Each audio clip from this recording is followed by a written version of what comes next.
असलामुअलैकुम की हाल है सारे वीरां दा ठीक ठाक हो।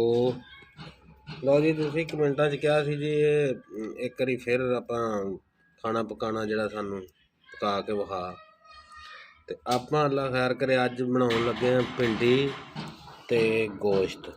ठीक है ते आपां शुरू करने अल्लाह खैर करे ते इनू हुण भिंडी नूं आपां माड़ा जिहा ना एक बारी तल लईए।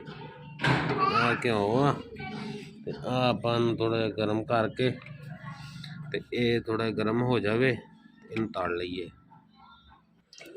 लो जी हुण वेखने घ्यो गर्म हो गया भला।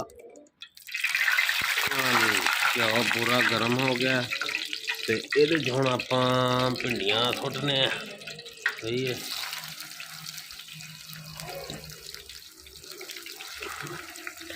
इन्हां तल के जो बनावांगे ना तो बड़ा जिहा मज़ा करांदियां सही। इन्हां दी लेस लूस जिहड़ी है ना सारी खत्म हो जाएगी तो बड़ी मज़ेदार तैयार हो जाएगी।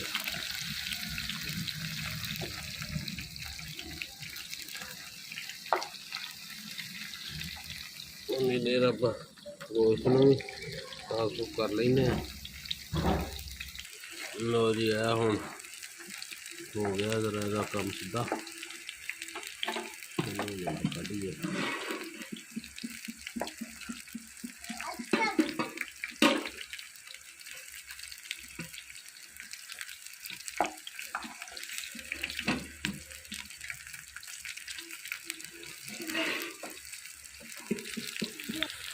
जिन्नी तक ये फ्राई होंदियां ने उन्नी देर आप मसाला जा बना लिया।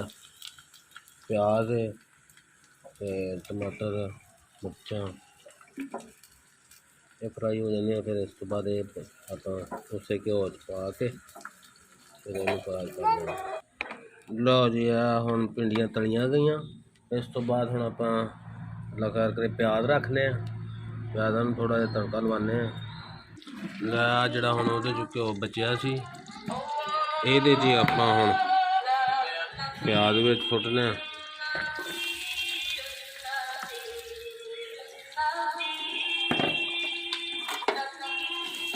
इन्हूं थोड़ा जिहा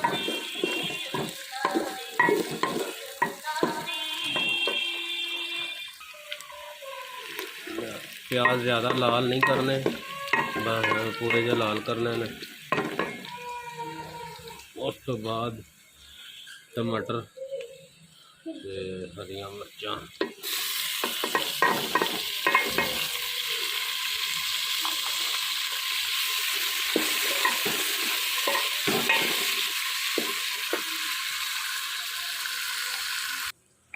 लो जी प्याज हो गया लाल मसाला तैयार हो गया। ये हुण आपां 1 चम्मच नमक 1 चम्मच मोटी मिर्च ते हल्दी ते गरम मसाला ते सुक्का धनिया हुण आपां ये पा दिन्ने।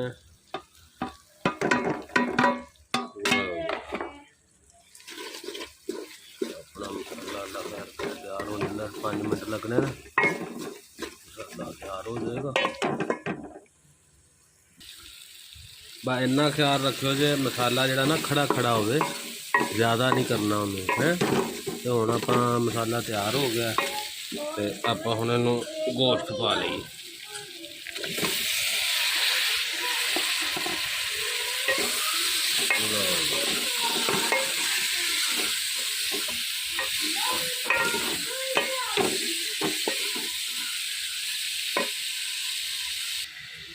गोश्त नूं ज़रा चंगी तरह भुन लेना।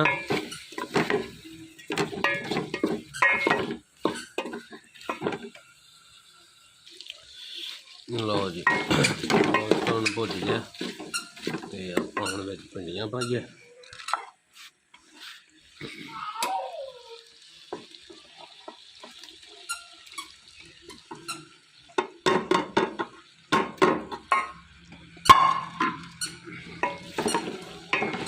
पा के भिंडियां ते चंगी तरह विच हिला लेना। लो जी लै हुण काम लग गए जी। ਹੁਣ ਹਰੀਆਂ ਧਨੀਆਂ ਤੇ ਹਰੀਆਂ ਮਿਰਚਾਂ ਇਹ ਸੁੱਟ ਕੇ ਉਸ ਤੋਂ ਬਾਅਦ ਬਿਲਕੁਲ ਹਲਕੀ ਅੱਗ ਕਰ ਲੈਣੀ ਤੇ ਇਹਨੂੰ ਆਪਾਂ 10 ਮਿੰਟ